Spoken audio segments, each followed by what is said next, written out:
Hello there, Mayor, Mayor Pro Tem, council members, and members of the public. My name is Tatiana Arno. I am your city engineer, and this presentation is with regards to the award of agreement A-8433 to Taft Electric Company for the traffic signal modification project, PW 19-98.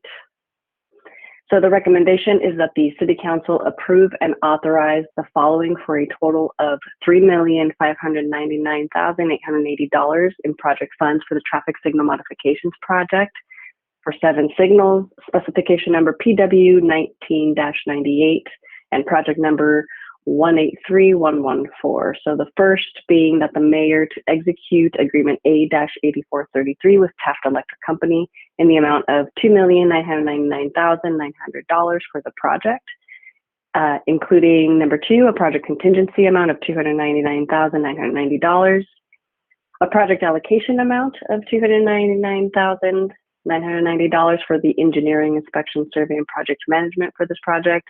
And finally, number 4, a budget appropriation recognizing some grant revenue and an additional appropriation of $860,783 from the Federal Transportation Grant Fund 275, as well as $954,145 from the fund balance of the Air Pollution Buy Down Fee Fund 118 for the project. So a little bit of background on this. This is a project to upgrade 7 signals that are located actually throughout the city. So we have a couple that are close to downtown, one off Ventura Road, another one down at Channel Islands Boulevard. Also, we have one on Oxnard Boulevard in Date. And finally, further south, we are down at Channel Islands and Statham, as well as Gisler Avenue. So again, here's a map that kind of shows, generally speaking, where all of these traffic signal modifications will be occurring throughout the city. So these are photos of what those signal poles look like today. They're old, they're outdated, and we need to get them upgraded so that the traffic flow will function more effectively and efficiently. So, these signal improvements will enhance circulation and mobility in these intersections. And we're also going to be updating our non-ADA compliant curb ramps at each of these locations, as well as replacing any crosswalks located there to improve pedestrian access. This includes the replacement of the signal poles with the mast arm signal heads, as well as the controllers. We're adding LED luminaires to the top of these signal poles. We're going to be installing detection loops and cameras at these intersections. We're going to go ahead and include our emergency vehicle preemption devices as part of this project. And again, ADA curb ramps and crosswalks will be upgraded, signage and striping, and we're going to go ahead and take care of some tree trimming that is necessary in this area as well. This is for sight distance purposes. So again, here's the tree that actually is going to be removed in that area. As you can tell, it's on that bottom right-hand side. It's a little difficult to see that traffic signal with that large tree there, so we will be either trimming back or full removal once we get full concurrence from our parks team. The notice of inviting formal bids for this project was published in November with bids due in December. We received 3 total bids that were evaluated. And out of the 3 bids, 2 were actually deemed to be non-responsive.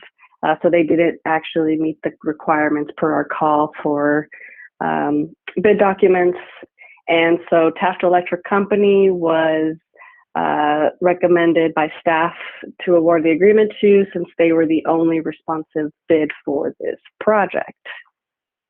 Due to the fact that it's grant funded and we do have pretty tight project deadlines as far as the grant funding goes, we will not be rebidding this project and feel comfortable with awarding to Taft Electric Company at this time.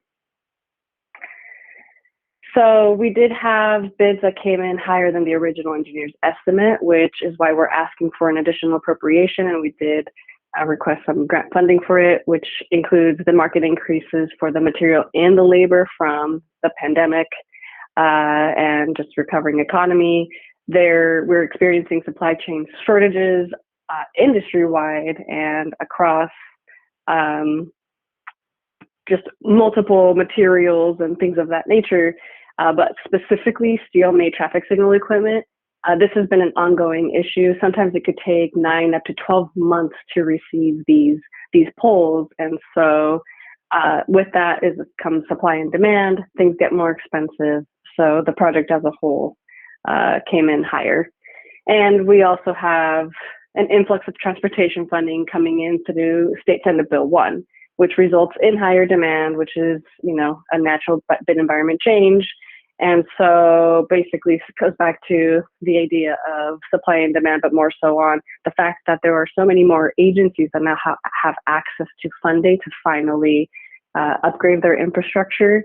And so what we're finding is that it's becoming very competitive, and therefore manufacturers are able to increase their prices, not to mention that steel as a whole increased in price anyways outside of that. So again, all of these factors rolled into one just really put us at a disadvantage as far as the cost goes.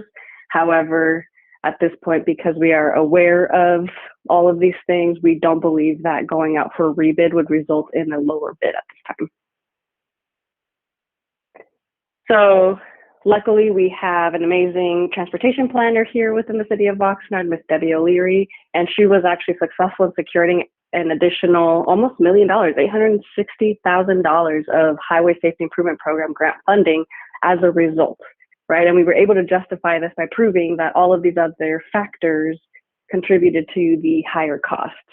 And so the remaining budget shortfall is being requested through budget appropriation from the Air Pollution Buy Down Fee Fund, which there was already funding from this fund in the project. And because there is some in the fund balance, we're going to be requesting some of that to round off this funding request and basically allow us to move forward with this project. So as far as the financial impact goes, in summary, the total cost of the project is $3.6 million, which includes the agreement with Taft for about $3 million, $300,000 in contingency, and then another $300,000 for the engineering inspection survey and project management portion of this project. And this table here shows what the current appropriations and available budget are and what we're asking for as far as the additional appropriations. So again, total estimated cost, $3.6 million. I've already given a summary of what that looks like for the contingency and the EISPM funds, or the engineering inspection survey and project management. And so we are requesting a budget appropriation of $860,000 for the grant that Debbie was able to secure for us, as well as the $954,000 from the Air Pollution Buy Down Fee Fund to finish funding this project. That does conclude this presentation. I thank you for your time. I hope you have a great day.